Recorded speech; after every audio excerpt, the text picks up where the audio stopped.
Bonjour, je suis Mayolek et... On va parler de Kingdom Hearts 2. Bordel... Yeah. Bon, désolé Mayo, mais je n'ai pas réussi à me lier d'amitié assez tôt avec Narcotic et Omeka pour pouvoir m'incruster dans leurs vidéos sur KH2. Mais toi, comme on se connaît, tu ne vas pas y couper. Pas pour mon jeu préféré au monde. Et vous m'avez oublié, c'est moi le collaborateur. C'est qui ce connard? Maître Xehanort. Quoi, sérieux? Ouais. Quoi qu'il en soit, je suis là depuis le premier jeu, c'est la priorité. Si tu veux jouer sur le terrain de la longévité, moi je suis là depuis la 100e. Peut-être, mais ça fait pas de toi un expert sur Kingdom Hearts. Oh, j'ai pas besoin de prendre un de leurs persos en pseudo pour être un connaisseur de Kingdom Hearts et avoir une Keyblade. Mais je suis le vrai maître Ziane. Tiens, regarde. Écoutez, allez-y mollo sur la migraine que vous êtes en train de me refiler, sinon je vous vire de la vidéo tous les deux. Non, On va se c'est bon, calmer, ça promis. ira. On peut être cordial, c'est pas un souci. Avec un jeu aussi énorme, il y a de la place pour tout le monde. Pour vous aussi au passage. On va serrer un peu. Voilà, comme ça. D'ailleurs, ce jeu est énorme. N'est-ce pas, Mayo? Oui. Très bien. Le gameplay se calque sur celui de Kingdom Hearts 1 en l'améliorant. La caméra s'en tire mieux, la partie en vaisseau Gumi est bien plus fun à faire, elle pourrait presque faire un bon jeu de shoot'em up à elle seule. Le système de combat enrichit celui déjà existant, avec plus de possibilités fun, notamment des transformations fusion bien incorporées narrativement, qui boostent vos stats, avec une petite part de risque. En plus des ennemis d'avant, on a un tout nouveau bestiaire créatif bien pensé, la jouabilité est quasi parfaite. Bon, on est toujours un peu gêné par les menus durant les combats, mais avec les raccourcis, ça se gère. C'est toujours la meilleure jouabilité que j'ai eue avec un jeu. Et en addition à tout ça, c'est nettement plus généreux à presque tous les tableaux. On a plus de monde à visiter, plus de styles à découvrir, plus de rencontres impactantes à faire, plus de quêtes secondaires à apprécier. Les mises en scène, que ce soit scénaristiques ou ludiques, sont plus recherchées et spectaculaires et dépeignent une vraie montée de niveau. Dans la prise en main et l'ambition, c'est une amélioration indéniable du premier volet. Mais ça ne m'a pas autant satisfait que Kingdom Hearts 1 dans le récit et son approche.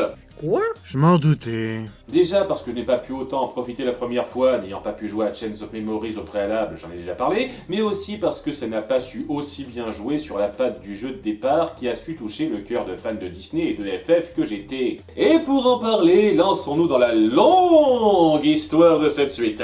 Vous avez 1 heure devant vous ? Oui.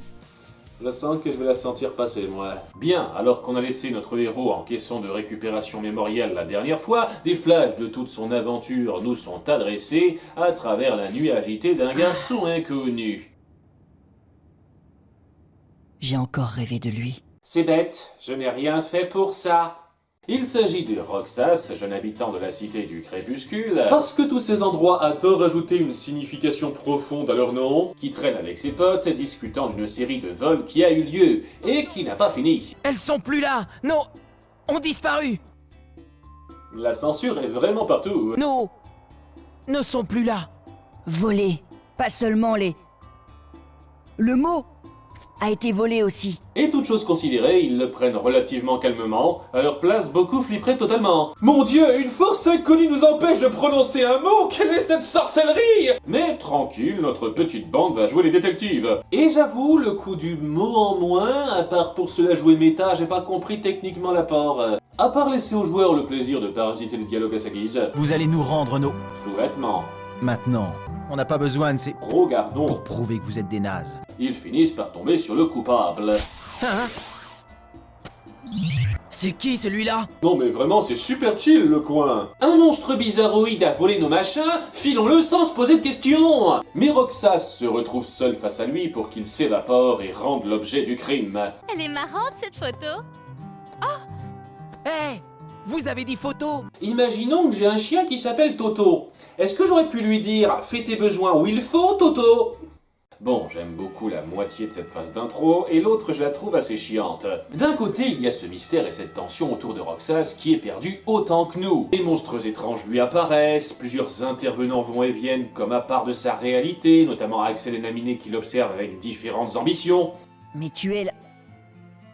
Je voulais te rencontrer au moins une fois. Bon, voilà où nous en sommes.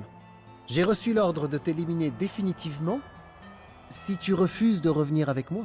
On sent directement un lien vague mais fort qui se met en place alors qu'un décompte se crée et que notre garçon perd de plus en plus son emprise sur son monde, comprenant petit à petit que sa vie n'est qu'un mensonge, une façade, et qu'il est lié au héros qu'on connaît depuis le début. C'est plutôt bien illustré quand il a droit à sa phase vitrail acquisition de clés qui reprend ce coup-ci des monstres simili et le portrait de Sora et ses proches plutôt que celui des princesses de cœur. Le drame psychologique que ça crée est fort et on ne peut nier que c'est très original comme accroche.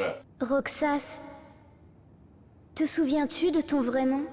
Par contre, quand ça se centre sur la vie normale, c'est d'un ennui mortel. On fait des mini-boulots, mini-jeux barbants et répétitifs en guise d'interaction avec la ville, et chaque petite histoire est d'un rasoir. Ah là là, j'espère gagner le tournoi contre le jock du coin, et si on faisait une rédac sur les légendes urbaines de la ville? Tout ça pour appuyer une dynamique entre Roxas et ses trois potes qui n'a aucune étincelle pour moi. Ah, tu veux rire? Pourquoi quelqu'un voudrait enlever un mollasson comme Roxas? Oh bah sympa. Et j'apprécie de voir quelques nouveaux persos de Final Fantasy balancés là-dedans, mais ça suffit pas à rendre ça prenant. Cypher et ses deux groupies de FF8 sont assez égaux à eux-mêmes, j'avoue. C'est cool de voir Bibi parce que FF9 manque cruellement de représentation, même s'il est très effacé, à part quand il est possédé à un moment. Et il y a 7 heures de FF6 qui fait une petite apparition histoire de... Les fans auraient sans doute préféré Terra, Céleste ou Locke, mais c'est mieux que rien. Et ils ont eu le malheur de ne pas être conçus par Nomura, le créateur de Kingdom Hearts. L'équipe de développeurs a même dû insister pour incorporer Bibi. Par contre, comme je n'avais pas joué à Final Fantasy VI à l'époque, j'ai longtemps cru que cette sœur était en fait Seymour de Final Fantasy X. Ceux-là sont incorporés acceptablement, mais n'ont qu'un apport superficiel au récit. L'idée, c'est de montrer l'amitié construite que Roxas s'est forgée en un an et à laquelle il devra dire adieu. Et en dehors de quelques jolis parallèles avec ce qu'il y a dans 358 jours, qui n'est pas encore sorti à l'époque, c'est très plat comme relation. Enfin bref, à force de péripéties, on se confronte une fois à Axel, qui nous donne un début d'indice. Le numéro 13, Roxas. Je peux avoir une autre table, je suis un peu superstitieux. Puis plus tard, il a droit à une conversation plus poussée avec Naminé qui explique un peu ce qu'elle fait. Il y a un an, j'ai été obligée de disperser les images présentes dans le cœur de Sora. Mais là, je suis en train de reconstituer précisément sa mémoire. Ah ouais, il te faut un an quand même! Comme on dit, c'est plus facile de détruire que de reconstruire. Sora et toi, vous êtes liés. Tu n'aurais jamais dû exister, Roxas. Tu es son frère siamois qu'on a découpé à la naissance? Non, c'est moins grave que ça, alors que la réalité se confond de plus en plus, et qu'il est appelé au manoir par Diz et Manteau Noir numéro 36, qui ont surveillé la progression du retour de souvenirs de Sora. Ce qui m'amène à une petite parenthèse sur un élément en parallèle. On passe un petit peu de temps du côté de Kairi, et apparemment l'existence de Sora a été oubliée, mais elle le garde dans son cœur. On parcourait l'île dans tous les sens. Mais j'ai oublié le son de sa voix. Je n'arrive pas à me rappeler son visage ou son nom. Je ne comprends pas pourquoi. Ok, joli parallèle avec lui dans Chains of Memories dans l'absolu, mais pourquoi est-ce qu'il a disparu de la mémoire des gens? Vous voulez me faire croire qu'en le mettant dans ce pot de récupération, Naminé a momentanément lancé un sort d'oubli qui a touché tout le monde? Sauf Diz et l'autre gars en capuche, qui est Riku au passage, pardon pour le spoiler. Désolé mais ce détail sonne un peu comme du TGCM dans le seul but de rajouter du drame facile. Un drame qui aurait eu de l'impact s'il avait été vraiment légitime. En tous les cas, Roxas se re-rend au manoir où Diz le traite comme une merde. Un simili ne possède aucun droit. Pas même celui d'exister. Mais c'est quoi un simili? Ah ça aurait fait un sujet de rédac de 100 pages facile. Pas comme tes 7 mystères de la ville, hein. Les simili comme nous ne sont que des demi-personnes. Tu ne disparaîtras pas. Tu redeviendras complet. Et Diz l'empêche d'en dire plus. Ok, légèrement raciste envers les simili, ce gars. Je pige pas, c'est si grave qu'il en sache plus pour prendre une décision plus sûre, et puis vous êtes pas censés bosser ensemble avec elle. Pourquoi t'es gratuitement un connard comme ça, en fait? Elle aurait dû rester avec nous, on la traitait bien mieux. C'est ça, c'est ça. Mais c'est pas grave, Roxas se retrouve seul juste après, face à Axel qui veut l'emmener avec lui, loin de là. Et là, par contre, tu veux pas le stopper, Diz. Abruti. Axel. Tu te souviens vraiment de moi, cette fois? À force de me dire Got it memorized, ça a fini par rentrer, je pense. Mais c'est trop tard! C'est un moment très touchant où, par désir de ne pas perdre son ami, Axel est prêt à tout risquer dans un second combat, parce qu'il adore nous combattre plusieurs fois dans ses jeux, et s'évapore tragiquement. C'est toi qui vas renaître, pas moi. C'est super beau.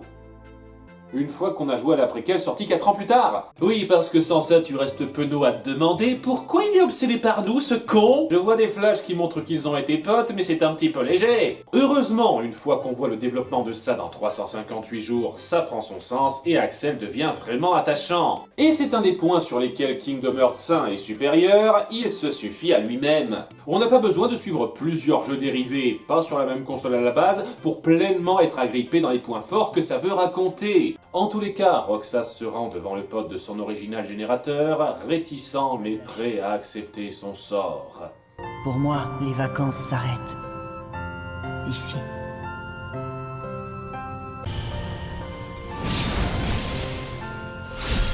Eh bien, c'était un jeu très intense et... Oh, non, attendez, c'est que la fin du prologue. Après cette amère reformation, notre groupe se réveille enfin et a récupéré tous leurs souvenirs d'avant le manoir Oblivion et est un peu paumé quant à leur situation ici que personne n'est là pour expliquer. Merci, Diz. Nos héros, ainsi livrés à eux-mêmes dans ce monde inconnu, font la visite de la vraie cité du crépuscule, où l'existence de Roxas n'a jamais été dans les mémoires, et où on croise direct ses anciens poteaux pour pas perdre de temps. On vient de rencontrer quelqu'un qui vous cherchait. Il portait un grand manteau noir et on ne voyait pas son visage. Mais il avait de grandes oreilles rondes.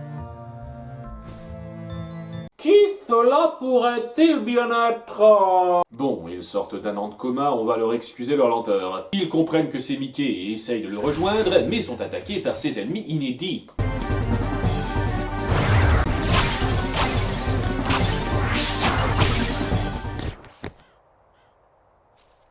Eh ben, beaucoup plus prompt à apparaître ce coup-ci. Chut! Vous devez monter dans le train et quitter la ville. Il vous mènera là où il faut.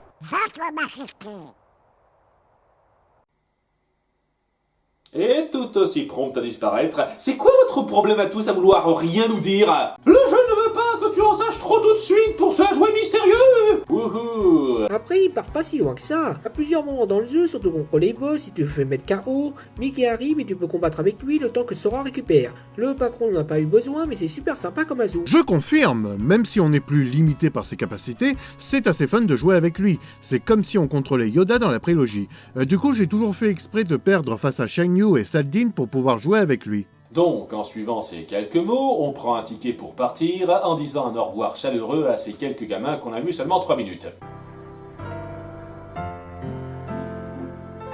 Alors, dans l'idée, c'est plutôt joli. On veut appuyer qu'il dit au revoir à quelque chose d'important sans se rendre compte pourquoi. C'est du drame contenu assez puissant conceptuellement. Dommage que j'en ai toujours rien à secouer de ces trois cons-là. Bref, à bord du train magique qui traverse l'espace, notre trio se voit emmener sur une micro-planète peuplée d'une seule tour. Et moi qui pensais que Maître Caillot de DBZ était restreint, tour où il rencontre un autre personnage Disney connu. J'ai envoyé quelques-uns de mes serviteurs à l'intérieur pour voir si le maître de cette tour est aussi puissant qu'on le dit. Quand j'aurai fait de lui un sans-cœur, il m'obéira au doigt et à l'œil. Ne m'embêtez pas, je suis trop occupé à parler tout seul pour faire de l'exposition aux joueurs. Et grâce au sans-cœur, cette chair maléfique va pouvoir conquérir tout l'univers. Et ouais, Maléfique est de retour. Et on a mon premier problème important là. On va réaffronter les méchants Disney qu'on a combattus avant, et si pour certains ça se justifie, pour d'autres c'est du foutage de gueule. Ursula détruite, un petit bain aux olques et c'est bon, Oogie Boogie dispersé, quelques points de suture et ça va mieux. T'es encore là, toi? Il y a vraiment ce sentiment qu'on nous défait de nos accomplissements passés, et c'est un peu lourd. D'autant plus que, dans ce cas précis, ça gâche un peu le charisme de Maléfique pour moi. Dans KH1, certes, elle se fait doubler à la fin, mais c'est vraiment la méchante principale de grande envergure durant la grosse partie du jeu. Là, elle opère trop souvent à partir de patibulaire qui lui sert de second. Un second dont on n'avait jamais entendu parler avant, sur les en passant. Et J'aime bien Pat en soi. Avoir un méchant secondaire plus léger entre guillemets et humoristique en parallèle des principaux, ça peut être très amusant et il est parfait pour ce rôle-là. Mais vu qu'il fait ça en représentant Maléfique, la balourdise dont il fait preuve se rapporte à elle et elle perd grandement en classe. Je le dis clairement, ça aurait été mieux qu'il opère à son propre compte, en essayant de prendre le pouvoir des ténèbres vacants qu'elle a laissé derrière, par exemple. Oh, on n'aurait pas eu cette petite ambiguïté amoureuse entre eux dans le manga. Tu dis ça exprès pour... Ce serait pas digne de ta plus grosse vidéo sans ça. Maléfique, Pat, hentai... Enfin bon, on se débarrasse des quelques sans-cœurs qu'il nous sert avant de l'ignorer et de découvrir le maître des lieux, Yensid, avec son beau regard de psychopathe. Yensid qui est une incorporation très intelligente pour représenter le maître de Mickey. C'est une parfaite référence à Fantasia. Il nous sert les poncifs du maître sage. Sage saura que tous les événements de ton périple sont liés. Vous voulez dire connecté? Arrête avec ça. Et nous force à lire un livre d'éclaircissement. Tout périple se fait de rencontres qui elles-mêmes appellent des adieux. Si tu doutes de la voie que tu as prise, renoue avec ton cœur d'antan. Merci Bouddha, t'as des trucs utiles à nous dire à part ça? Oui, croyez-le ou non, il nous parle enfin de nos nouveaux ennemis. Les simili sont en fait nés des êtres transformés en sans-cœur. S'ils sont assez robustes, la coquille restante de leur corps génère une nouvelle forme de vie, elle aussi dénuée de cœur. La plupart sont juste des monstres sans grande conscience qu'on appelle reflets, mais quelques rares cas se mettent à former des émotions complexes et à avoir une identité plus propre. Dans cette approche, vous aurez donc compris que Roxas était le simili de Sora et que Naminé est le simili de Kairi. Voilà, j'espère que vous avez pris des notes, il y aura peut-être un contrôle en fin de vidéo. Oui, Naminé le simili de Kairi.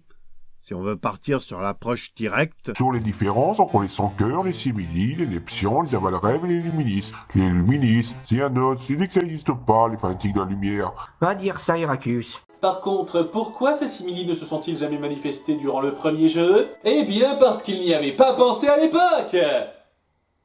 Je défie quiconque de me prouver le contraire sans chercher midi à 14h. Et oui, un rapport d'enseigne bonus les évoque dans la remasterisation, mais pas dans la première version. En tout cas, les simili évolués ont formé un groupe nommé Organisation 13. L'Organisation 13. Si l'abruti qu'elle choisit ce nom, on a été crève pendant une semaine. Leurs intentions sont mystérieuses, mais peu reluisantes, donc Mickey s'est lancé dans la quête d'enquêter sur eux. Alors nous devons retrouver et aider le roi.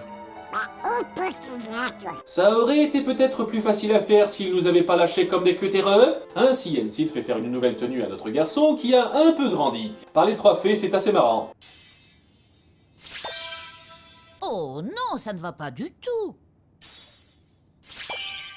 On découvre Pépère qu'on peut générer 2 Keyblades maintenant sans se poser plus de questions que ça, et Yensid a sorti notre bon vieux vaisseau Gumi qu'il a garé là en prévision durant 1 an. Il avait tout vu venir, il est trop fort. Hey, Sora, comment ça va? T'imagines pas ce qu'on a dû faire pour survivre dans ce coin paumé pendant 12 mois? Nous repartons donc à la découverte de l'univers, mais les passerelles entre les mondes ayant été fermées la dernière fois, il faudra en emprunter de nouvelles, et le premier passage est vers la nouvelle ville de Traverse, la forteresse oubliée. De façon totalement logique, c'est de là que venaient Léon et compagnie, donc c'est normal que ce soit là que se forme le nouveau bastion de rencontre principal désormais. L'endroit a donc été rebâti pour faire moins incarnation du chaos. La vieille bande est là au complet, nous accueillant plutôt sobrement, faut dire.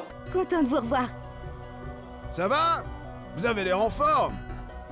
Je le savais. Pas si émotionnel que ça après la promesse de la dernière fois. Même si on ne se revoit plus, jamais on ne s'oubliera. C'est censé être Léon? Y a pas que moi, même le jeu se fout de sa gueule là-dessus. Il y a quelques jours, tout le monde s'est souvenu de vous. Exactement au même instant. Ça veut dire que vous nous aviez oubliés? Donc c'était vraiment un rajout magique inutile, puisque c'est défait directement. Au mieux ça sert à justifier pourquoi personne n'a activement cherché à les retrouver en 1 an, mais vu que les passages entre les mondes étaient scellés, ils ne pouvaient rien faire de toute façon. Bref, ils ont installé un nouveau système d'autodéfense pour se charger des simili qui surgissent régulièrement, c'est-à-dire qu'il leur faut un tout petit peu de dégâts pendant qu'on fait le gros du travail. Mais Léon demande notre aide pour lutter contre cette menace qu'il ne saisit pas vraiment. C'est là que le chef des méchants se manifeste, en s'adressant à nous de sa voix suave. Jolie tenue. Qui parle? Célébrons d'abord nos retrouvailles. Quelle arme admirable. Elle mériterait de se trouver entre des mains plus compétentes. Écoutez, monsieur, je suis encore mineur, calmez-vous. l'organisation 13. Qui ne sont que 6, et ils se barrent juste après. Attaquer à plusieurs? Pourquoi faire? Seul un reste derrière pour lancer un duel verbal de collégiens. Des menaces? Ça pourrait m'impressionner si j'étais quelqu'un d'ordinaire. Tu te trompes totalement sur mon compte. Tu vas pleurer? Est-ce que par hasard t'essaierais pas de m'embrouiller en me racontant n'importe quoi? En fait, je sais pas. Arrêtez ou je vous mets 1 heure de colle à tous les deux. Je vais te rafraîchir la mémoire et te montrer la puissance de ceux que tu affrontes. Et dont tu as déjà tué 3 membres. Et par rafraîchir la mémoire, il voulait dire se tirer lui aussi en nous faisant affronter quelques reflets en plus. Waouh, qu'est-ce que vous faites peur? Et c'est sur ce suspense qu'on découvre que Sora déverrouille désormais le passage vers d'autres mondes à partir d'objets importants random à proximité. Les serrures cachées, c'était trop logique. La voie vers les mondes Disney à explorer s'ouvre donc à nous, et ça a pas autant de puissance que dans le premier jeu. Désolé, dans Kingdom Hearts, à 1 ou 2 exceptions superflues près, toutes les planètes visitées apportaient une signification dans l'intrigue et aidaient à appuyer un développement central du héros. Dans Kingdom Hearts 2, c'est plutôt la tendance inverse. Ce sont des escales qui servent majoritairement à faire la référence au film repris, sans s'incorporer fortement dans le récit principal. Et je vous cache pas, pour un fan comme moi, que c'est un peu saoulant d'entendre dire souvent « La partie Disney, on s'en fout un peu, c'est beaucoup mieux quand l'intrigue décolle vraiment !» Mais je ne peux pas leur donner totalement tort, parce que ce jeu, comme presque tous ceux qui suivront d'ailleurs, ne sait pas jouer avec sa prémisse d'accroche pour lui donner une grande répercussion, contrairement à KH1. Mais au moins Sora, notre organisation à la noix, s'intègre correctement dans l'histoire de ces mondes. Pas comme dans Kingdom Hearts 3, on a servi littéralement à rien. Mais vu la faible signification d'une grande partie des mondes à venir, les découvrir sera moins satisfaisant. À commencer par le premier, la Terre des Dragons, qui est un autre monde résumé de film. Ah oui, ça va se cumuler un peu plus ces trucs-là. Ça va être peu ou prou le même déroulé que le film Mulan, mais avec notre trio incrusté, les 100 cœurs qui remplacent les 1 et des mises en scène beaucoup moins grandioses. Ah là là, ils ont rasé ce village vide. La capitale est pas super peuplée, dites-moi. Mon dieu, Shan Yu est accompagné d'une 50aine de monstres basiques qu'on tue depuis le début à tour de bras en 1 ou 2 coups. Nous n'avons aucune chance. Excusez-moi, mais si c'est pour me taper la même chose en moins fort que les films d'animation, autant de mater les remakes. Bon, j'apprécie néanmoins le fait que Mushu nous reconnaisse de son expérience en tant qu'invocation, ce qui fait de la continuité cool. Sora, Donald, Dingo. Même si quand on s'y penche, ça veut dire que canoniquement on gardait des vraies personnes enfermées dans des pierres la plupart du temps. Et avoir Mulan en nouvelle compagnonne de combat déchire quoi qu'il arrive. On joue même sur sa transition entre Ping et la vraie elle de façon très satisfaisante. Mais ça ne suffit pas à rendre l'expérience ultra impactante. Le suivant est un petit peu mieux puisqu'on atterrit dans le château de la Bête, qui représente une planète entière à lui seul. Ok. La Bête et sa belle qu'on a connue dans la forteresse oubliée, mais qu'on va rencontrer à domicile cette fois, alors que l'endroit est envahi de 100 cœurs et que notre ami est plus bougon que d'habitude.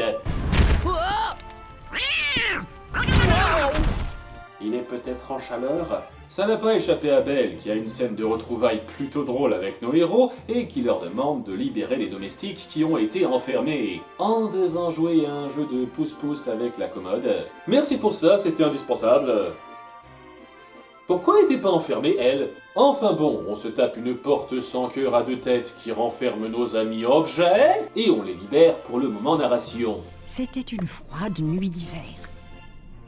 Une vieille mendiante est venue au manoir demandant un refuge pour la nuit. Oui, merci, je connais le film. Car il se trouve qu'une cape noire est en train de manipuler la bête pour le transformer en 100 cœurs et générer un simili puissant. Ceux qui essayent de relier ça à l'intrigue centrale, c'est cool, mais vu que ça n'aura aucun résultat, ça reste narrativement facultatif. Néanmoins, je ne nie pas que ça crée de la tension plutôt forte, et le moment où on le combat en devant prendre des gants pour le calmer est assez unique. Big Ben, que s'est-il passé? Notre vieux compagnon de combat revient alors dans nos rangs pour régler un autre boss qui s'en prend à Belle dans la salle de bal. Ce serait pas le 100 cœurs de Marley dans un champ de Noël? La grosse bestiole est vaincue et l'intrus dégarpit. Que veut-il à la fin? Il doit faire partie de l'organisation. Qu'est-ce qui te fait dire ça? Notre couple se réconcilie petitement dans un moment mignon, laissant leur futur en suspens. J'apprécie qu'on ne nous balance pas grossièrement le happy ending dans ce segment, juste dans les crédits. Et après coup, notre vaisseau bouge de lui-même pour nous ramener à la forteresse oubliée, où Merlin a besoin de nous car des sans-cœurs l'ont attaqué pour... On se calme! Je savais que ça viendrait. Le livre est figé parce que les sans-cœurs ont bloqué je sais pas quel machin. C'est mes nouveaux héros pour l'instant. Mais on les défait pour arranger ça et se retaper ce monde facultatif à la con. Et je ne veux pas m'étendre là-dessus. Les mini-jeux se contrôlent mieux que dans le premier opus, mais j'en ai toujours rien à péter de cet univers et de ses persos, donc on va s'arrêter là, d'accord ? D'accord. Au suivant, retour au Colisée de l'Olympe, ou plutôt en dessous, puisqu'on débarque aux enfers où on rencontre Mégara en mauvaise posture. Des sans-cœurs! Elle commence toujours ses premières impressions comme ça. Ce coup-ci, c'est seulement la copine qui veut soutenir son amoureux, sans complexité plus recherchée dans le rôle. C'est un peu moindre par rapport au film dans l'absolu, mais d'un autre côté, j'apprécie qu'on ne le recopie pas bêtement. Elle s'était rendue là parce que son chéri commence à être épuisé sous le poids des batailles constantes et des attentes autour de lui qui lui mettent la pression, un autre élément inédit au film que j'apprécie, et elle voulait aller demander à Hadès de freiner sur les envois de monstres. Ouais, ça pouvait marcher ma grande. Et donc notre trio touché veut aller le faire à sa place, tandis que Hadès, un peu emmerdé par Pat, prépare un nouvel adversaire parmi les âmes des morts.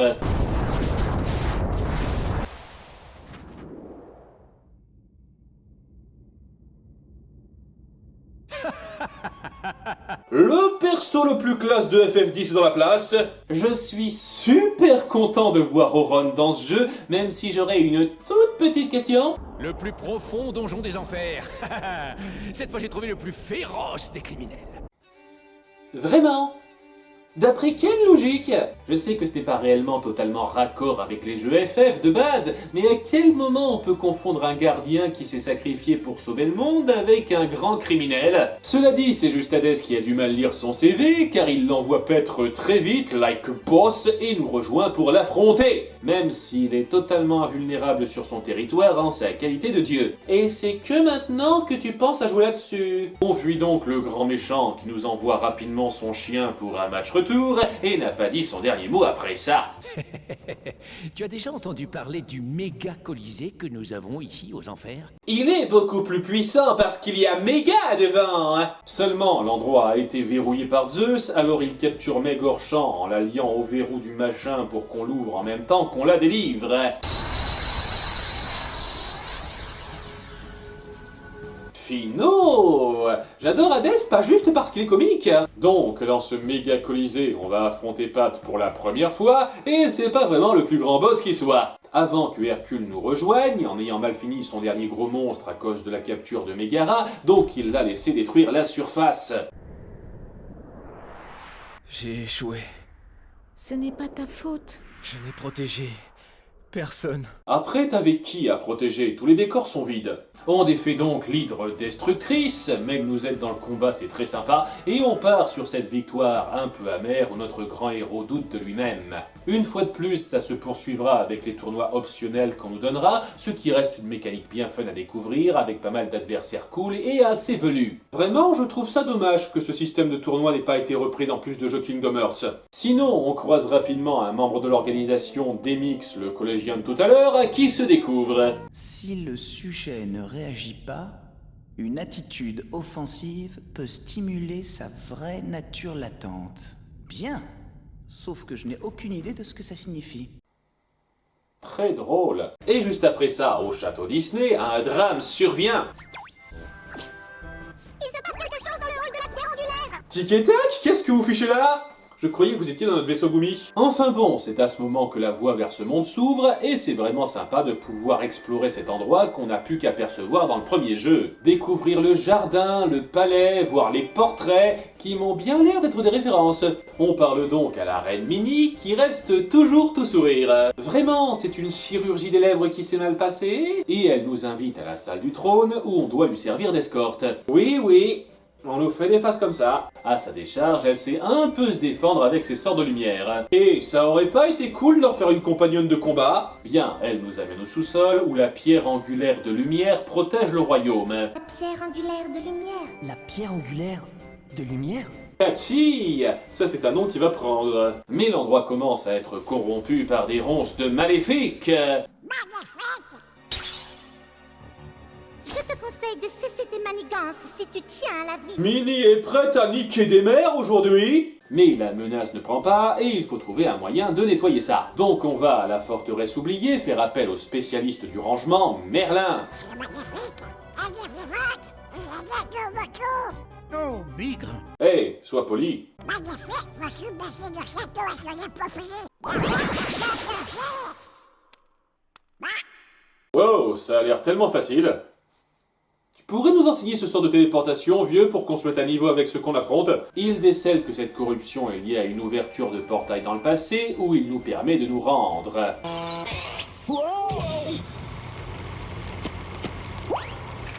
Dans le passé, la couleur n'existait pas. Bon, blague à part, j'aime beaucoup l'hommage au Disney de la vieille époque qui est faite. En plus de montrer des personnages de cette période, nos héros sont remodelés d'après cette ère. Sora Kitsch est hilarant. Et on parcourt le monde à travers des tableaux présentés à l'ancienne, dans des références à plusieurs vieux cartoons sympas à découvrir sous ce prisme. Même les sans cœurs s'adaptent visuellement à l'endroit. Stylistiquement, c'est mon monde préféré de ce jeu. Même si en termes d'histoire, ça vole pas haut. On découvre que c'est Pat qui fiche le bordel en voulant voler la pierre angulaire de lumière de l'époque. On croit au départ que c'est le vieux, qui est un vrai boss gag, mais évidemment c'est l'actuel qui a voyagé jusqu'ici. Et ces méfaits n'ont pas de suite un effet de conséquence totale parce que...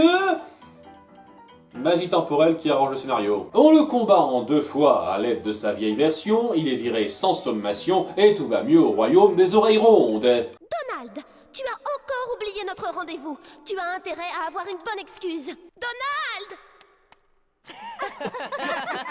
Enfin, ça dépend pour qui. Ensuite, en bonus, retour à Atlantica, où la maniabilité de déplacement combat sous l'eau va pas trop vous ennuyer ce coup-ci, puisqu'il y en a pas. Non, ça va être une excuse pour un jeu de rythme sur différentes chansons, ce que tous les fans attendaient.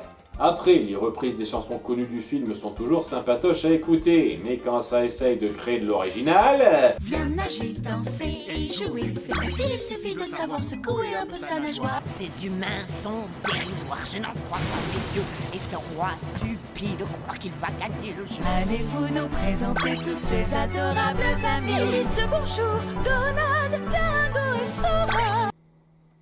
C'est pas très glope. Au moins, tu es pas obligé de supporter. On m'a appelé, je vais pouvoir chanter une petite chanson. Aïe. Et j'en ai déjà parlé avant, mais putain, Donald devrait être interdit de chanter par la loi.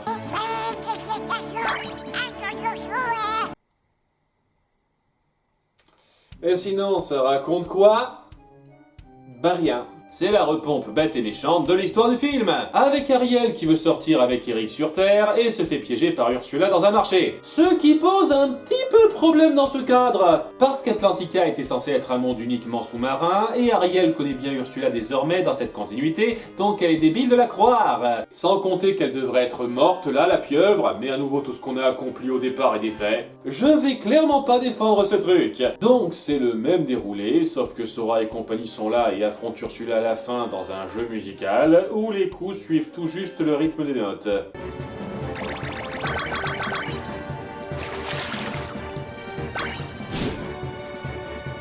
Ce n'est pas fini, mes chéris. Yahoo! Ils vécurent heureux à jamais et on ne les revoit plus. Merci, c'était nul. Suivant! Et en parlant de monde résumé de film, Port-Royal nous fera suivre la même intrigue que le premier film Pirates des Caraïbes en raccourci. De à la suite! Dites donc, ne me gâtez pas trop! C'est quand même le premier monde Disney adapté d'un film live-action, et pas n'importe lequel.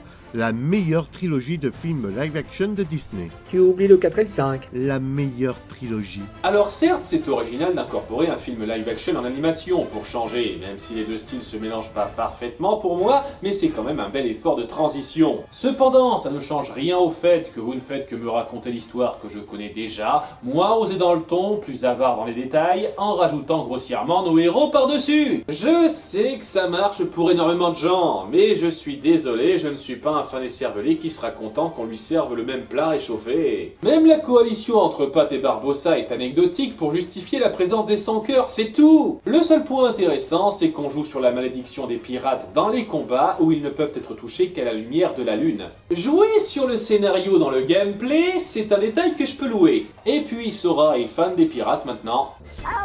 Tu veux vraiment devenir un pirate?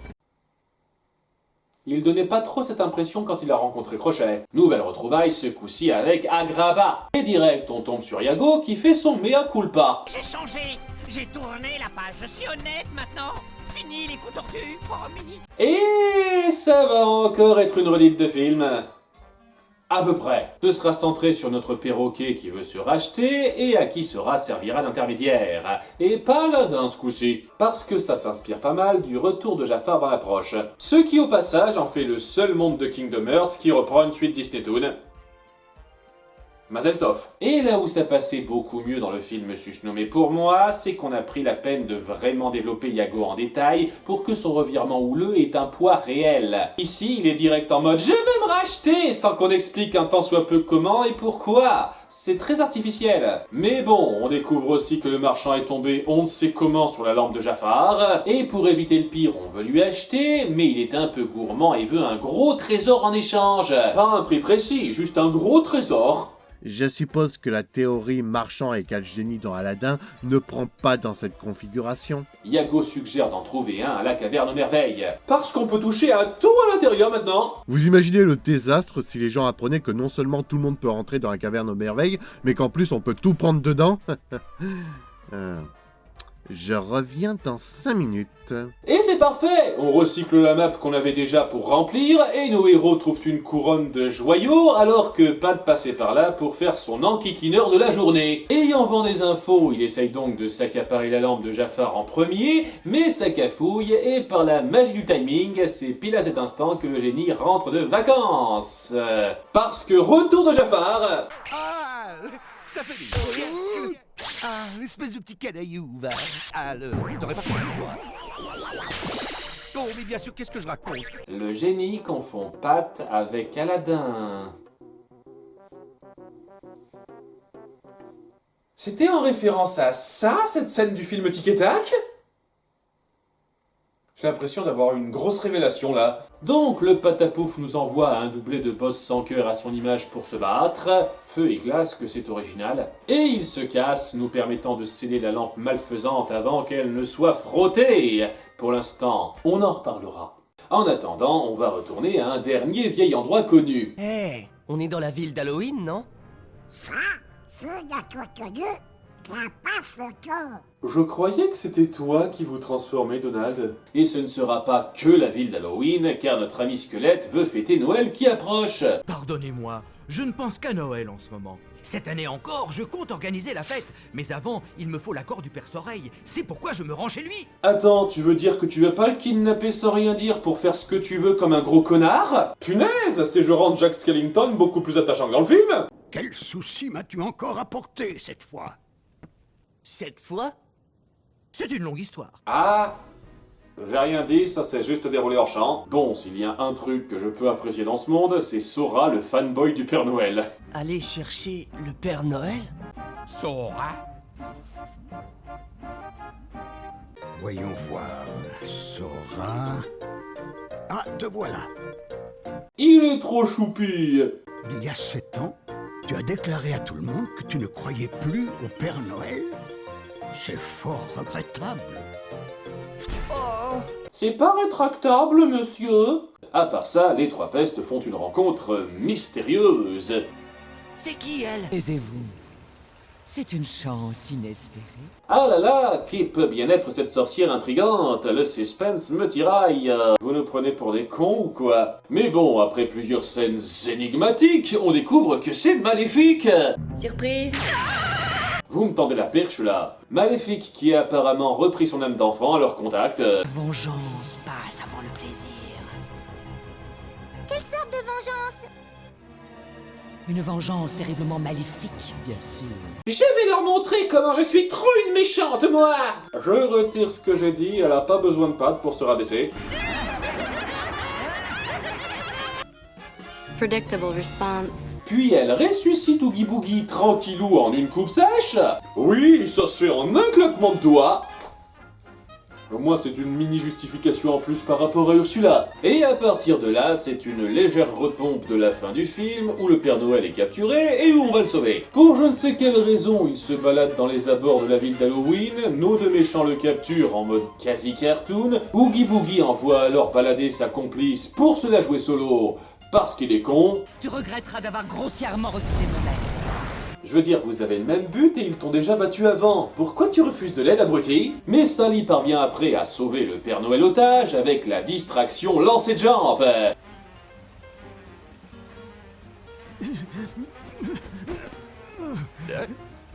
Monsieur Père Noël!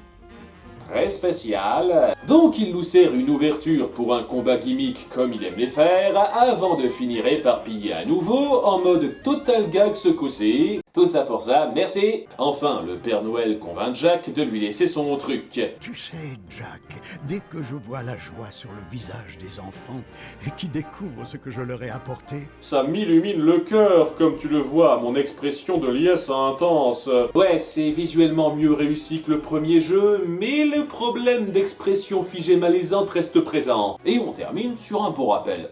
Si je ne m'abuse, c'est un de tes amis qui t'avait dit que le Père Noël n'existait pas. Très bonne transition pour repasser sur l'île du destin, où notre Kairi chérie est abordée par un visage familier. Qui es-tu?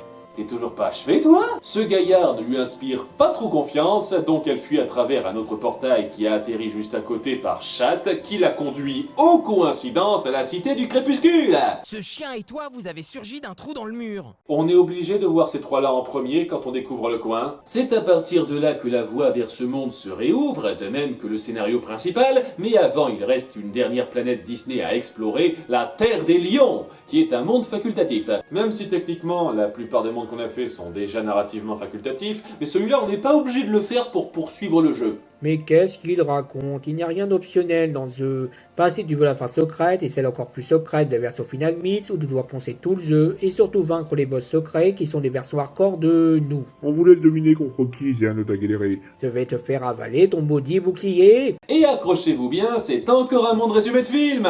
Ouais! Putain, j'en ai marre. Qui démarre sur Simba jeune qui revit l'expérience la plus traumatisante de sa vie en plus court et moins bien animé, tout sourire. C'est Gnou manque de me tuer, c'est drôle.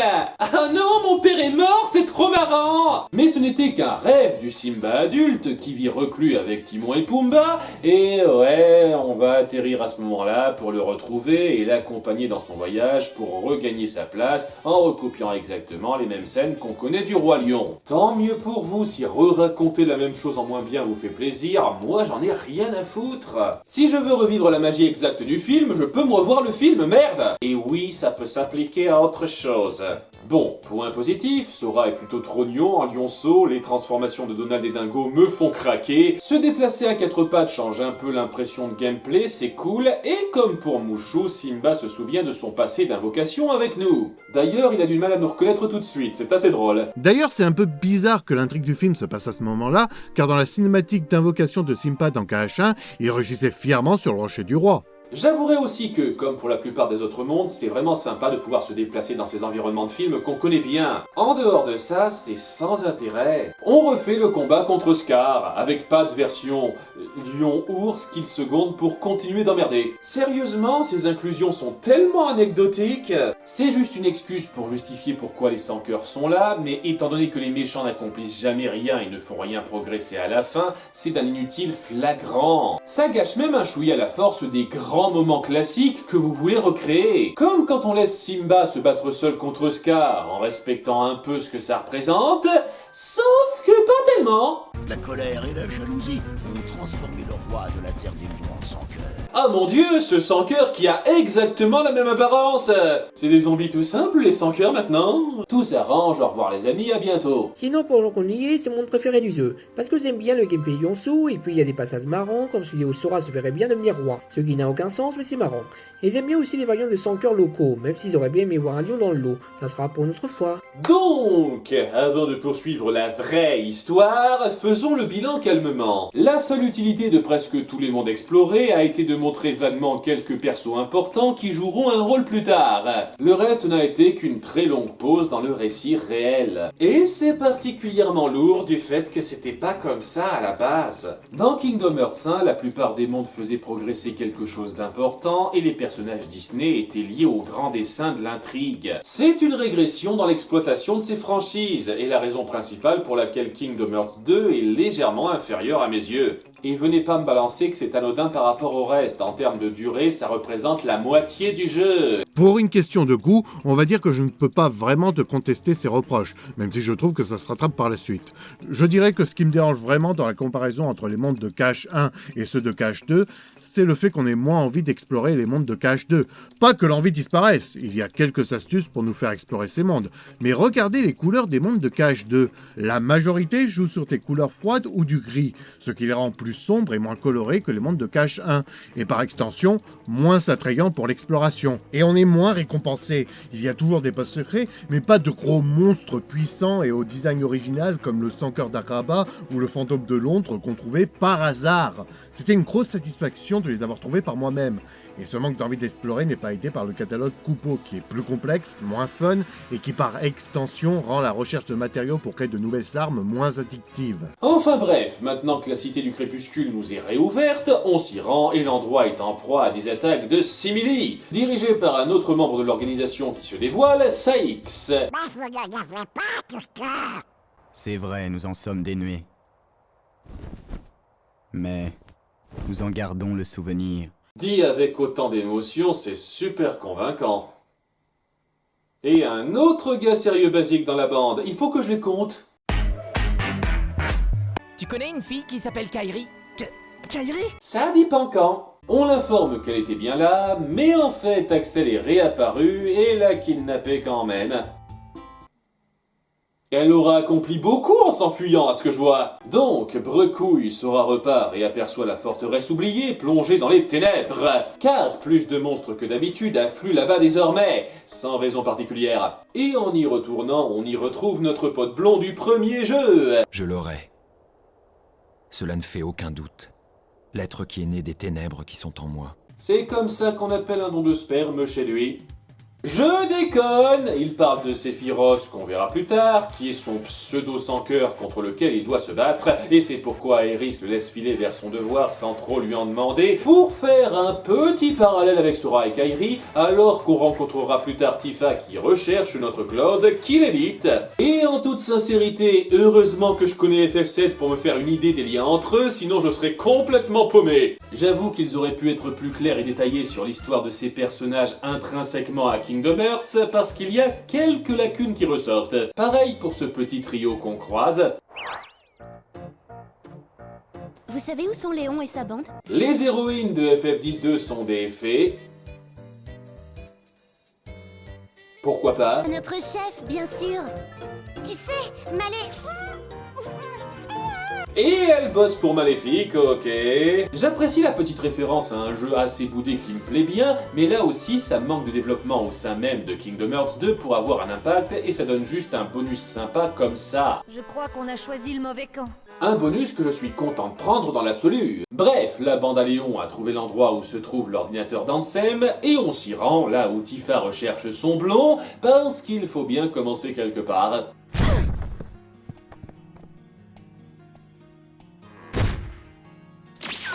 Alors vous avez réussi.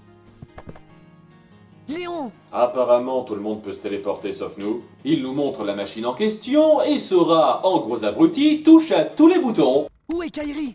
Où est Riku? Rien que l'ordre dans lequel tu poses ces deux questions peut provoquer la guerre chez la Fandom. Puis, Stitch sort de nulle part pour finir de détraquer ça. C'était le caméo random. Utilisateur, attention, ceci est un avertissement. Mais à cause de ça, l'ordinateur enclenche ses défenses et nous absorbe dans la matrice.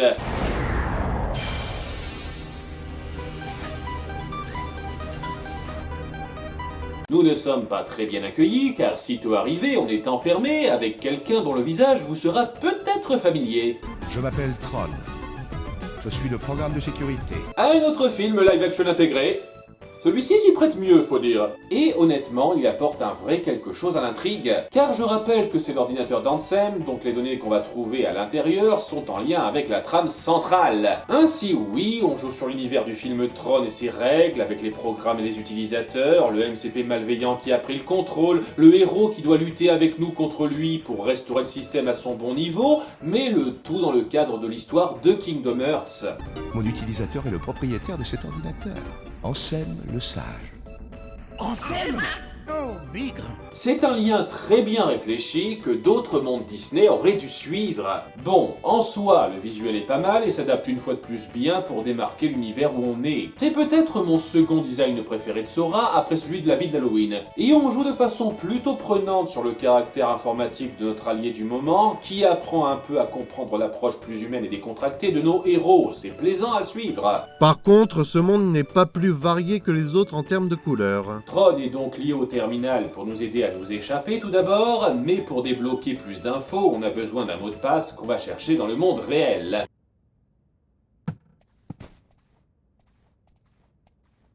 Indice débloqué. Merci Tifa.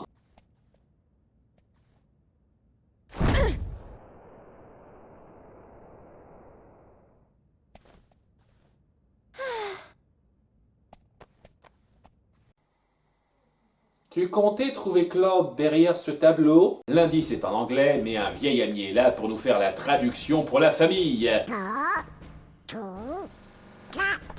Oui les amis, Door to Darkness, ça veut dire porte des ténèbres. Y'a que moi qui le trouve ridicule avec cette capuche? Comment ses oreilles arrivent à ressortir aussi nettement? Il a dû faire le modèle sur mesure. Vu qu'il ne compte pas se barrer sans rien ajouter cette fois, c'est le câlin des retrouvailles. Chut. L'organisation nous écoute peut-être. Ça ne m'empêchera pas de vous parler normalement après ça. Donc il donne la réponse pour le mot de passe. La porte des ténèbres ne peut être ouverte que si les 7 princesses sont réunies. Blanche-Neige, Jasmine, Belle et... Je vois. C'est dingue de voir que ça, c'est une des plus grandes contributions des personnages classiques Disney dans ce jeu. Donc on revient dans l'ordinateur pour donner ce mot de passe à Tron. Je sais pas exactement comment ils ont su avoir le bon ordre des noms du premier coup, on va dire que c'est de la chance. Et les données se débloquent alors qu'il nous fait un au revoir super chou, j'adore. Après nous avoir fait part d'une curieuse information. Je faisais partie du programme initial, Ansem s'est emparé de moi et m'a modifié aussi. Mais Ansem est également l'homme qui a dénaturé le MCP. L'Ansem que je connaissais n'aurait pas fait ça. Et en effet, puisque le gars qu'on a affronté n'était pas Ansem. Ansem le Sage. Ou alors il connaît un cabinet de chirurgie plastique extrêmement doué. En réalité, vous avez vaincu un être qui se faisait passer pour Ansem. Enfin, plus exactement, le sans-cœur de cet imposteur. Dac! Donc le gros boss de KH1 n'avait aucune importance spéciale dans ce qu'on a instauré à ce moment-là. C'était juste un kidam totalement inconnu à l'époque qui a pris un faux nom pour faire genre. Excusez-moi, j'ai un peu de mal à encaisser qu'on note presque toute la signification de ce que le premier jeu a fait. Quand Seb soit le méchant à la fin, c'était amené et ça donnait une valeur supplémentaire au récit intrinsèque. Mais vu qu'on veut filer un lore super complexe désormais, il faut totalement réinterpréter ce qu'on a eu avant. Le vrai Ansem le Sage, devrait être au courant de ce qui se passe. Je suis certain qu'il nous prêtera main forte. C'est à débattre ça. Il informe aussi qu'en plus du sans-cœur qu'on a affronté est né un simili et que c'est lui qui dirige l'organisation 13. Tant qu'à faire, autant exploiter ce nouveau filon-là. Ils n'ont pas le temps de poursuivre la discussion que les sans-cœurs et les simili font une grande attaque de masse sur la cité. Et ainsi tous les combattants sur place se démènent pour enrayer la menace. Ça fait vraiment plaisir de voir tout le monde mettre la main à la pâte et ça offre des petites scènes savoureuses. J'aime particulièrement le passage duo badass plus de Claude et Léon qui m'éclate tout le temps. Tu crois que tu peux en combattre autant? Là, ça va encore, mais s'il en vient de plus... C'est donc un conflit de très grande envergure face à une vaste armée imposante. Et pas juste une cinquantaine de petites merdes jaunes, prends note Shenyu. Alors qu'on fonce aider à la bataille, Demix réapparaît pour geindre. Hé, vous avez l'air en forme. Oh, je leur avais bien dit que j'en étais pas capable. C'est la vraie poilade avec lui, dites-moi. Danse, oh danse. Et dans une phrase qui entra tous ceux qui se sont farcis la version bonus de ce combat, le guignol de service nous fait part d'une dernière baston rock avant de disparaître. J'arrive pas à croire que c'est le premier du jeu dont on se débarrasse.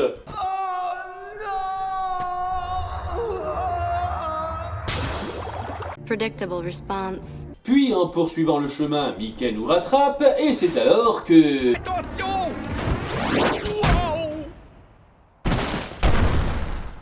Il a été carrément mouché. Non! Ah! Tu as du capitaine de roi! Regarde-toi! Non... Non, c'est pas possible. Même dans vos jeux vidéo, vous nous prenez ça, Disney. Rage au ventre d'avoir perdu leur ami, nos héros se battent fougueusement pour découvrir qu'il va bien 3 minutes plus tard. Ouais! Drame, remplissage de merde! À part ça, ce jeu est tellement mieux écrit que Kingdom Hearts 1. Et c'est après ça que le chef de l'organisation, qui se fait appeler Xenmas, se découvre. Attendez un peu, j'ai enfin compris. Mickey se souvient alors qu'il s'agit au départ de Xehanort, l'assistant scientifique d'Ansem qui voulait mettre ses théories en pratique lorsqu'il l'a rencontré. Oui, ça me revient. Xehanort, le disciple d'Ansem. Ça te revient? Ça fait des plombes qu'on a un portrait du gars, en plus bronzé mais bon, et c'est que maintenant que tu fais le lien? Andouille? Donc ouais, on a enfin le nom du méchant de base, un assistant qui n'a jamais été appuyé avant. Wouhou, cette révélation me fout à la renverse. C'est plus compliqué que ça. Je sais! Reste sur Kingdom Hearts 2 là. C'est là qu'il nous envoie une armée de 1000 monstres. Et c'est pas une hyperbole, c'est le nombre précis. Je reconnais, même si c'est pas le plus dur, en termes de mise en scène de combat, c'est ultra classe. Il y a cette façon de jouer sur ce grand nombre à descendre sans ralentissement, et on a cette réelle impression de faire quelque chose aux proportions épiques. Un des grands moments préférés du jeu pour de bonnes raisons. Une fois la horde disséminée, Mickey nous lâche une fois de plus en suivant Xenmas à travers un portail. Ils ont disparu. Merci, c'était sympa le temps que ça a duré. Et Axel nous réapparaît juste après. Vous êtes tombé en plein dans leur piège. Et oui, l'organisation veut que Sora tue des sans-cœurs avec sa Keyblade, car cela libère des cœurs captifs qu'ils peuvent contrôler. Puis Saïx le fait fuir et poursuit la conversation. Inutile de t'inquiéter pour Kairi. Nous prenons grand soin de ton ami. Comment ça, c'est plus Axel qui l'a? J'ai loupé un truc? J'ai enlevé Kairi, mais elle a réussi à s'échapper.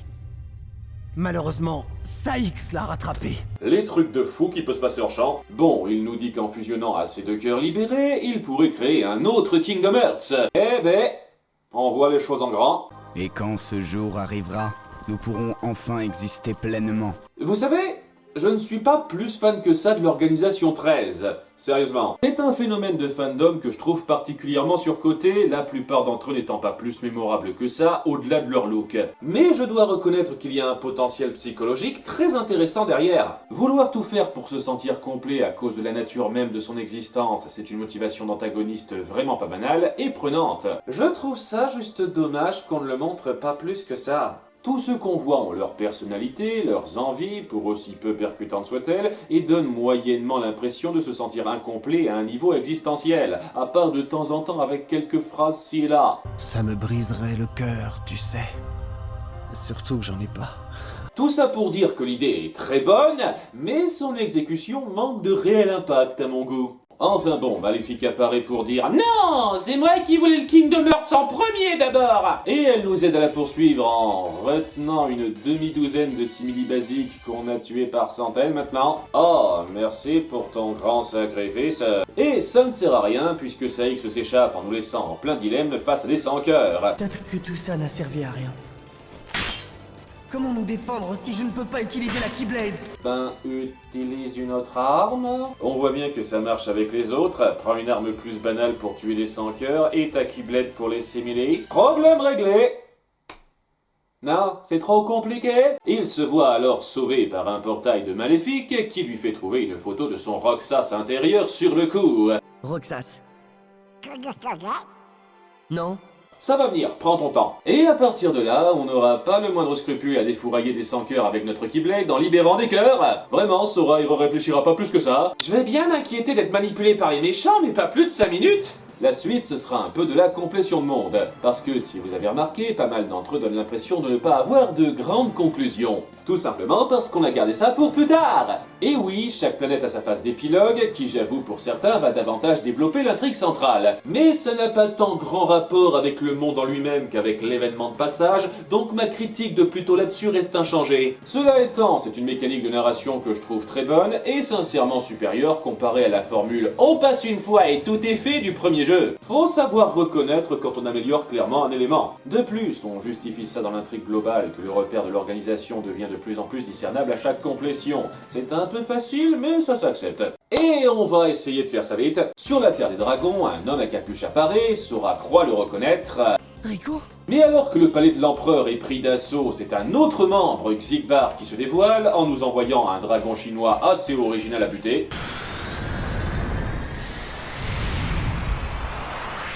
Bien joué! Ouais, j'ai libéré un gros cœur pour bien aider les méchants. Et il est rassuré de voir qu'il a peut-être bien vu Riku, car un autre homme en cap a prévenu l'empereur pour se protéger. Mais pourquoi serait-il devenu membre de l'organisation 13? Aucune idée. Mais au moins je sais qu'il est vivant. Après, ça aurait peut-être aidé qu'ils portent pas tous la même putain de tenue. Au château de la Bête, on nous resserre la scène du bal iconique, mais avec le simili du début qui revient faire chier et qui s'appelle Xaldine.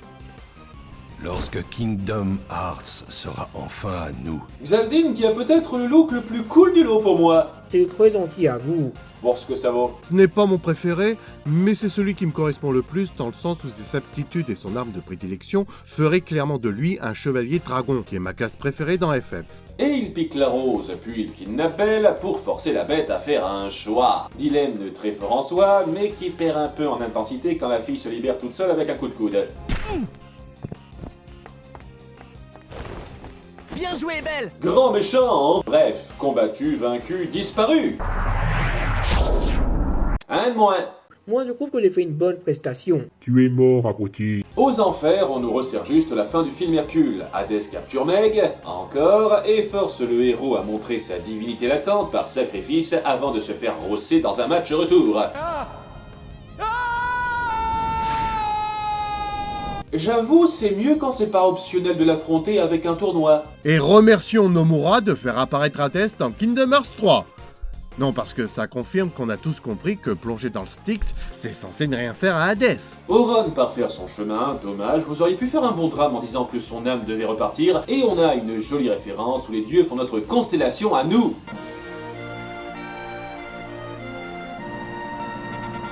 À Port-Royal, le dernier similien connu, Luxord, se révèle pour tuer des gens. Ils vont attaquer les habitants? Non, ils vont leur apporter des fleurs. C'est pas son truc, la finesse apparemment. Et il nous fait combattre un autre gros sans cœur pour rajouter au compteur. Bravo, Sora. Ouais, on se laisse un petit peu porter facilement dans ce qu'ils veulent de nous. Sora et lui se ressemblent beaucoup, tu trouves pas? Pas du tout. Ouais, n'importe quoi, ils ont rien à voir. Ah, Graba, Jafar Génie se fait libérer de sa lampe stupidement. Cet idiot de marchand a laissé Jafar sortir de la lampe. Jafar? Comment il savait où vous l'aviez caché? Oh, c'est peut-être finalement le génie qui voulait juste causer la merde pour qu'on en finisse avec Jafar. Et on reprend une fois de plus le film Le Retour de Jafar, où j'avoue ça fait plaisir d'entendre le bon doubleur cette fois. En ce moment même, ton cher Aladdin prononce ton nom dans un dernier souffle de vie. Avant un grand combat pour arranger ça et compléter la rédemption de Yago. On tient.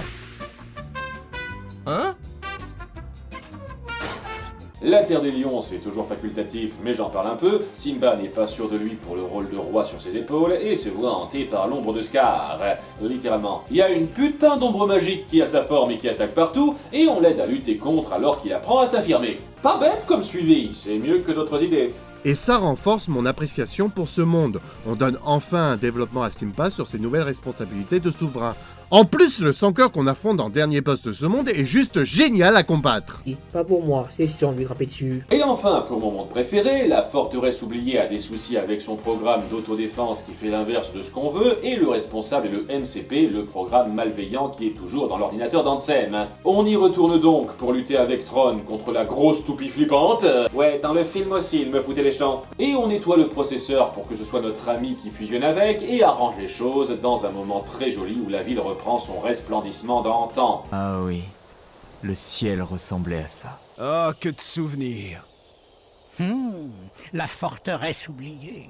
Quel nom sinistre. Ils se souviennent du nom bien plus apaisant que l'endroit avait avant et qu'il reprend alors à juste titre dans une conclusion touchante. Vraiment, si j'aime autant le monde de Space Paranoids, c'est parce qu'on sait l'utiliser en lien avec le reste de l'univers. C'est un des moments d'écriture les plus jolis et satisfaisants du jeu pour moi. C'est à ce moment-là que l'on pourra affronter Sephiroth à l'horizon de l'ancienne forteresse et compléter l'histoire de Cloud dans cet opus. Bon, je le dis car si vous le pâtez, vous obtenez ma Keyblade de préférée, Fenrir, la plus forte en frappe, là où Ultima est plus équilibré en frappe et en magie. Par contre, c'est toujours Sephiroth, faut vous armer de patience. En tous les cas, alors que le repère des méchants se dessine de plus en plus, on reçoit un nouveau signal provenant de la Cité du Crépuscule, où on se dit que ce serait pas mal d'enquêter sur la photo étrange trouvée et l'endroit où elle a été prise. Le trio des non-percutants a même réfléchi à ça. On s'est dit que c'était peut-être un passage vers une autre Cité du Crépuscule. Tu veux dire une espèce de monde parallèle? Je savais que Sliders, c'était pas de la fiction! C'est à ce moment-là que Mickey nous rejoint. Il nous a mis un traceur pour savoir où on est à n'importe quel moment, en nous disant avoir compris où est le vrai Ansem, alors qu'on repénètre le manoir et le labo dans lequel Diz et Riku ont observé notre récupération. Et en effet, il s'en est servi pour créer une cité du crépuscule virtuelle où on se rend, et qu'on n'a pas trop le temps de visiter parce que très vite on y trouve un portail. Ah oui, ces portails vers la cité des simili qui apparaissent dans les mondes virtuels qu'on a créés pour l'un d'entre eux. C'était évident. Mais pour l'instant, on apparaît dans les ténèbres d'entre-deux mondes où les reflets nous attaquent. Et Axel le paria apparaît plein de remords pour nous sauver la mise. Pourquoi? T'occupe, fais ce que je dis. J'avoue, c'est cool de faire un combat en duo avec lui. Mais il donne tout pour nous débarrasser de nos adversaires et s'apprête à rendre son dernier souffle. Pour de bon cette fois. Dans ce jeu. Je voulais juste revoir Roxas. Il était la seule personne que j'aimais. Avec lui, c'était comme si j'avais un cœur, c'est bizarre. Putain, ça tape vraiment différemment quand on a joué à 358 jours. Pars. Retrouve Kairi. Sur ce très joli moment, nous entrons enfin sur le dernier bastion Illusiopolis, très raccourci par rapport au nom anglais, et dans la dernière ligne droite, qui, comme pour Kingdom Hearts 1, est très dense et excellente à suivre. Oui, je vais plus trop me plaindre là. Déjà, ce monde en lui-même est oppressif et bien rendu. Les immeubles géants sont étouffants et quelque chose de très froid ressort de l'atmosphère. En bataillant du simili en chemin, on finit par croiser dans notre esprit l'âme de Roxas qui veut une dernière fois se confronter à nous dans un autre duel classe. Dis-moi pourquoi tu as été choisi.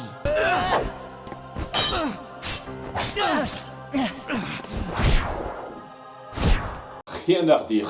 Et dans la résolution, il se met à accepter de céder la place à son lui premier. Tu es un bon double.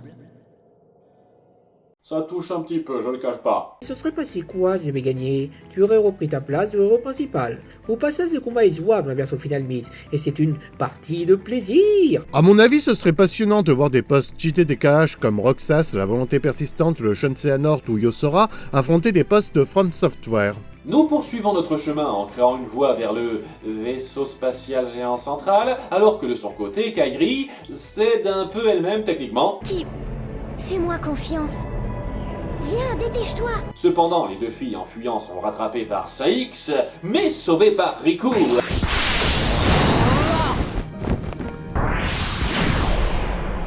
Tout le monde s'est dit, c'est les dernières heures de jeu, on va commencer à agir directement. Riku qui n'est pas totalement lui-même. Oh, bigre.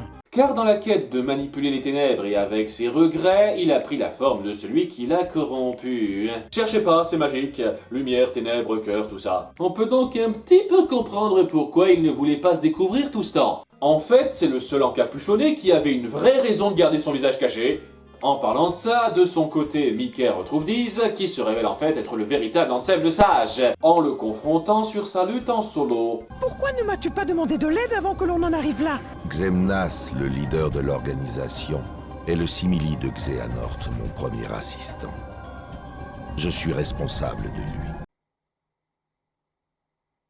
C'est tout? Ouais, ma réaction? Bon, c'est un commentaire sur la vengeance personnelle, tout ça, c'est acceptable. Notre héros, quant à lui, arrive alors que le Kingdom Hearts des Simili est bientôt achevé. Oh, bigre. Et il faut empêcher ça, parce que... En fait, ils n'ont jamais été clairs sur ce que ça allait faire. Ils insinuent clairement que ça détruirait un peu le monde existant, mais sans être vraiment spécifique. C'est un détail. Xigbar est le prochain Simili à se frotter à nous. Tout ce que je dis, traître, c'est que cette fois, ton heure est venue. Predictable response. Une fois de plus, personnage super profond. Son combat est un des plus chiants pour moi parce que c'est surtout un gros planqué qui se cache derrière des tirs et des téléportations constantes. C'est un très bon moyen de rester en bonne santé, et très pratique quand on passe son temps derrière tout le monde. Mais bon, il finit par mordre la poussière.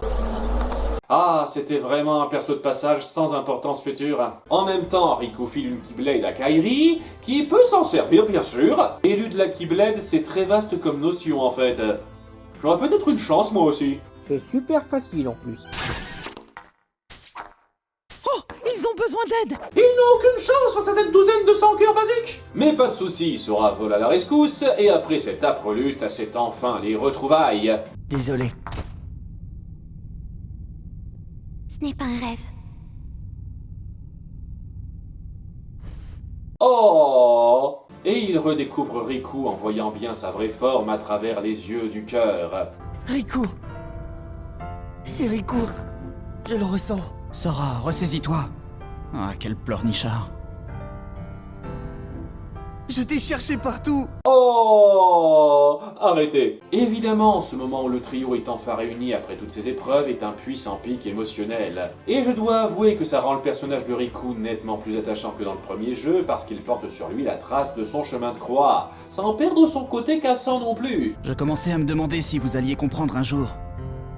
Faut dire, les amis de Sora n'ont jamais été très futés. Tu t'insultes un peu toi-même. Ils poursuivent le chemin ensemble vers le grand sauvetage global. Luxord apparaît alors et piège les autres pour nous affronter seuls. Dans un jeu de bonnes cartes à retourner un peu lourd. Kingdom Hearts et les jeux de cartes, ça marche jamais. On s'en débarrasse et plus loin on se farcit Saïx.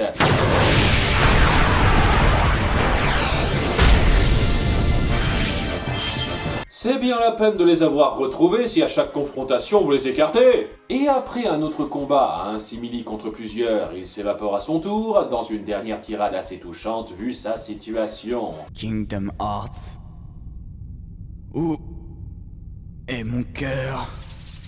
J'aurais vraiment pas été contre plus de dialogue émotionnellement profond comme ça et un appui plus poussé de la dynamique entre eux. Parce qu'honnêtement, scénaristiquement, les affrontements contre ces membres de l'organisation sont assez interchangeables, à l'exception peut-être de Saïx qu'on a appuyé un tout petit peu comme le bras droit du chef. Bon, pour trouver de gros défauts au jeu dans mon cas, il faut comparer à d'autres caches. Et là, je trouve KH2 moins satisfaisante que Chain of Memories dans la présentation des membres et du rapport de force entre eux. Sérieux, impossible de deviner avec ce jeu que Xigbar est en fait le second du chef, en plus d'un sens. Mon second, façon de parler, personne ne contrôle quoi que ce soit de cette organisation. Mais maintenant qu'il ne reste plus que Xenmas, on voit en parallèle Ansem qui a inventé hors champ un aspirateur de Kingdom Hearts. C'est fou ce que les grands chercheurs peuvent faire, seulement il est un petit peu instable. Quel idiot je suis. Un cœur est beaucoup plus qu'un simple système. C'est une pompe qui fait circuler le sang. Et alors que ça risque bien de péter, le méchant vient glousser. Je pensais que tu m'aurais encouragé, mais tu n'as jamais fait que brider mon génie. Consumé par la jalousie, tu en veux à l'élève qui t'a surpassé. Xehanort, arrogant disciple d'un maître illuminé. Bel échange, mais ça aurait été cool de développer la relation entre ces deux-là avant la fin. Oui, parce qu'Ansem décide de se sacrifier en tenant l'engin, il pouvait pas le lâcher pour une raison qui m'échappe, et dans cette explosion de lumière, il disparaît, et Riku reprend sa vraie apparence. Ansem avait dit que tout pouvait arriver.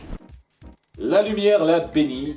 À nouveau, cherchez pas. Avec le Kingdom Hearts Simili en train de s'effondrer, il ne nous reste plus qu'à aller achever Xenmas. Et il va être du genre coriace, le bougre. Mais il y a aussi les sans-cœurs qui affluent et nous menacent, mais Maléfique intervient pour s'en charger, afin qu'on aille buter son ennemi à sa place, et qu'elle puisse peut-être s'accaparer l'endroit. Mais... Ils font ce que leur cœur leur ordonne. Donc, si mon cœur me dit de voler, violenter ou tuer quelqu'un, tu vas me laisser faire? Et c'est la dernière fois qu'on les voit, elle et Pat. Yeah! Contribution! Sincèrement, on aurait vraiment pu raconter exactement la même chose sans elle. On fait donc face au dernier boss qui nous fait un discours sur la lumière, les ténèbres, blablabla. C'est pour nous une question de survie. Qui espères-tu convaincre? Vous êtes des simili. Vous n'existez pas. Vous ne ressentez rien. Sympa pour ces deux-là que t'as appris à connaître. Et c'est le combat en plusieurs phases. Tout d'abord, il nous sert un petit duel dehors où il se fait avoir, puis il fusionne avec ce qui reste de son Kingdom Hearts, donc on le suit. Suivre aveuglément son cœur peut mener à sa perte. Sérieusement, vous êtes payé au nombre de fois qu'on dira ce mot? À l'intérieur, c'est le gros boss monstre fusion, comme dans le premier jeu, et comme dans le premier jeu, c'est la méga classe. Rien que le fait de lutter contre l'environnement pour l'atteindre, ça déchire. On pourrait croire qu'une clé géante est une arme contondante, mais pas tant que ça. Et après cette confrontation épique, il se calme. Malheureusement, j'ai oublié.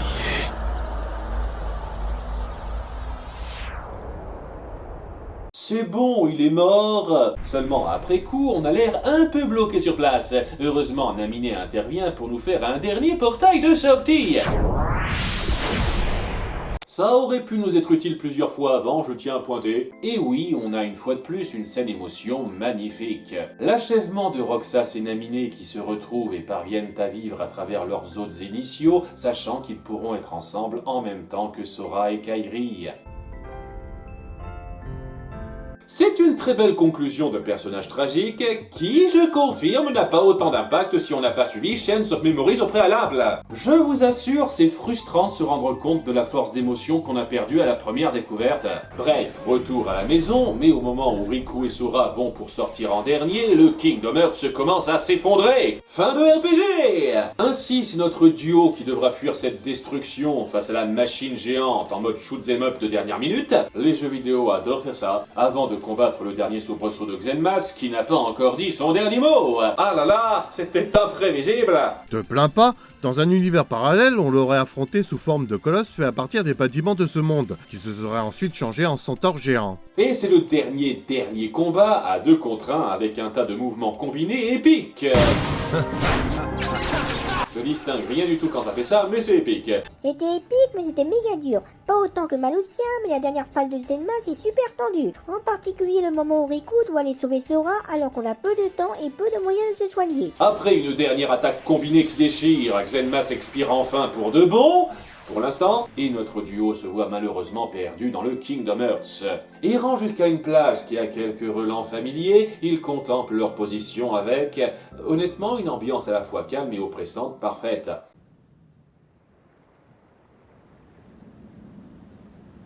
Jusqu'à ce que la lumière de Kairi finisse par les atteindre, via un setup qu'on a mis en place en début de jeu, et qu'ils retrouvent le chemin jusqu'à chez eux. Qui me rappelle un petit peu la vraie fin de FF12. Tout le monde est heureux de se voir, le combat est enfin terminé. On est rentré. Bienvenue. Crédit de fin, happy end général, rideau. Sora! Riku! Regarde! Une lettre du roi. Non, faites pas gaffe à ça. Et c'est sur ces 2 dernières excellentes heures que se termine un jeu très bon, mais discutable sur certains points de récit. Néanmoins, je comprends parfaitement ce qui fait de Kingdom Hearts 2 le préféré de nombreux fans. Je ne l'ai pas assez dit, le gameplay est excellentissime, avec une variété et une prise en main quasi inégalée. Et par rapport au premier jeu, on sent une richesse et une ambition dans l'intrigue et l'univers largement supérieures. Mais d'une part, cette richesse apporte davantage de faux pas ci et là, et l'inclusion de Final Fantasy et surtout Disney dans la trame est nettement moins symbiotique que dans le premier jeu. J'ai clairement préféré jouer à Cache 2, mais j'ai aussi clairement préféré suivre Cache 1.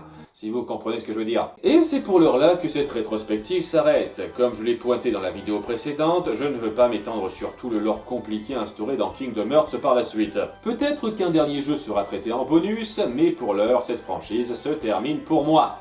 Pas pour moi, mais en attendant que je fasse un truc plus approfondi, j'ai résumé en une phrase avec un des suivant. La vidéo devrait sortir dans 3, 2, 1...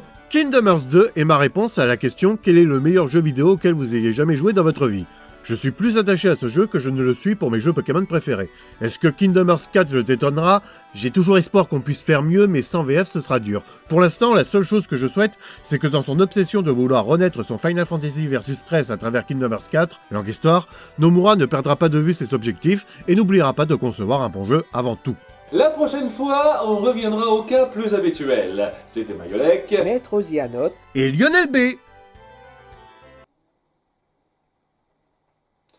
N'oubliez pas d'être Disneyphile. Pire, pas facile d'en avoir fini avec ces fans de Kingdom Hearts qui se tapent l'incruste moi. Bonjour. Salut, ça va? Salut, monsieur aux longs cheveux et à l'ancienne petite barbiche. Tu nous as appelés? Non, non, pas du tout. Tu les as. J'ai dit non.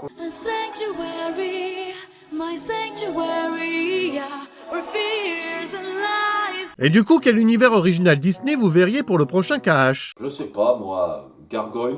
Ah mais si on part sur les séries, moi je proposerais ce Half House. Et s'il faisait Amphibia? Ben quoi, tu as fini par aimer un épisode? Arrête de raconter de la merde. Pourquoi ferait-il un monde d'Amphibia? Alors qu'ils peuvent faire un monde de la princesse et la grenouille. Allez, continue, Mayolek. Bon, maintenant ça suffit, sortez de ma vidéo.